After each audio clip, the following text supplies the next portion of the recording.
할렐루야. 오늘도 참으로 좋은 날입니다. 마음대로 행한다는 거 얼마나 좋습니까? 그러나 그것보다도 회개하는 삶이 더욱더 중요한 겁니다. 내 이전 사람들보다 더 악을 행하고 가서 너를 위하여 다른 신을 만들며 우상을 부어 만들어 나를 노엽게 하고 나를 네 등 뒤에 버렸도다.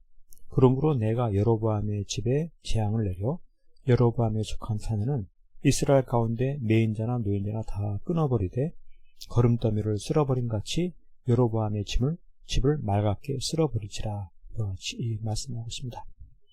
왜 여로보암은 이전 사람보다 더 악을 행하느냐라고 하는 것입니다. 어떻게 자신을 위하여 다른 신을 만들며 우상을 부어 만드는 이와 같은 일을 행하느냐. 이 일로 인해서 하나님을 노엽게 하고 등 뒤에 버리는 이와 같은 일을 한다라고 하는 것이죠. 이와 같은 것에 대해서 두려워해야 하지만 믿음이 없기 때문에 마음대로 하려고 하는 것입니다. 그렇습니다. 우리 하나님께서는 온 세상을 다스리시며 일으키고 싶으신 하나님의 심정이 바로 여기에 있는 것입니다. 온 세상을 다스리시는 하나님, 거역자를 심판하신다라고 하는 것이죠. 그런데 이와 같은 믿음이 없으면 결국 하나님을 두려워하지 않으려고 마음대로 악을 행한다. 이것입니다. 자신의 욕심대로 행하는 것이죠. 결국 그는 어떻게 됩니까? 재앙을 당하게 되고 그 여로보암의 집이 거름더미를 쓸어버린 것 같이 맑게 쓸어버림을 당하는 큰 불행을 당하게 되는 것입니다. 그렇습니다. 오늘 우리의 삶 속에서도 마음대로 행하는 것이 좋아 보일 때가 있지만 믿음이란 무엇입니까? 그렇게 행하는 것을 회개하는 것입니다. 마음대로 행하지 아니하고 예수님 중심의 삶을 사는 것입니다.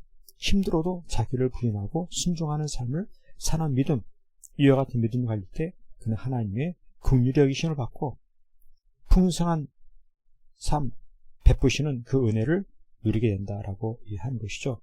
마음대로 하는 것이 참으로 좋습니까? 믿음으로 사는 것이 좋은 것입니다. 마음대로 악을 행할 때 그는 재앙을 당하게 되는 것입니다. 믿음이란 무엇입니까? 마음대로 행하던 죄를 회개하고 의로 예수님 중심의 순종과 헌신의 삶을 사는 것입니다.